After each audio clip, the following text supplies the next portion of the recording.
بسم الله الرحمن الرحیم. درس نمبر 65 د را د باریکوالی صفت د ترقیق عارضی 15 قاعدې او د هغې 15 حالتونه. اول حالت دا دی چې کله په قرآن مجید کې د لرا مخې له درشي او په دې باندې زیري، نو دا ازیر که یو زیري که دو زیري که په را باندې شد وي او که دو زیر سره شد وي او که کړي زیر وي، دغه دوران کې به د را باریک ویلی شي، ترقیق به کېږي. استفال انفتاح بدل ته صفت عارضی وي، لکه رجال د یو زیر مثال، الرجال د شد مثال، خیرن کې د تنوین مثال، او شرن کې د تنوین سره د شد، او تجری کې د کړي زیر مثال. دا ایک نمبر قاعده راله او یو حالت دا شو دی کې بمباری کې را. دویم حالت دا دی چې د قرار راشي قرآن مجید کې په دې باندې جزمي را ساکن وي، او د دې را ساکن نه ما قبل سلور شرطونه تی د را سره سلور شرطونه وي، هغه هلته د غټوالي قاعدې وي. را ساکن وي مخکې ته زبر پیښه خو غټه وه، دلته زیر وي. د را ساکن نه مخکې زیر اصلي وي، عارضي نه.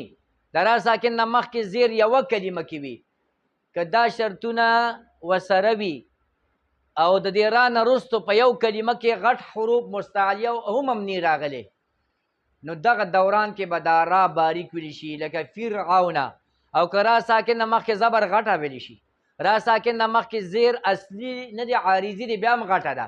را ساکن نه مخکې زیر جدا کلمه کې دی، یا د را ساکن نه وروسته مستعلیه نو هغه هلته قیدي وي د غټوالي، نو بیا به دلته هم را دې غټه وي، خو د دې شرطونو مطابق دا را به باریکي.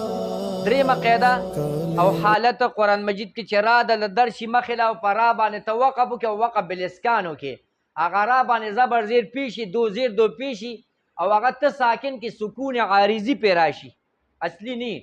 چې مخکې ته وکتل مخکې ته بل حرف ساکني، نو که درېم حرف ته به ګورو که درېم باندې زبر پیش شو هغلته شوې ده، القدر والغسر کې شوې ده. او که درېم حرف لاندې زیري دغه را به باریکې، لکه ذکر ولا بکر عین القطر الحجر، چې وقف پې وشي را ساکن شوله، عارضي ساکن دی، مخکې ته اصلي ساکن دی، د درېم حرف لاندې زیر دی، دا د دې زیر مطابق به دا باریک ویلی شي.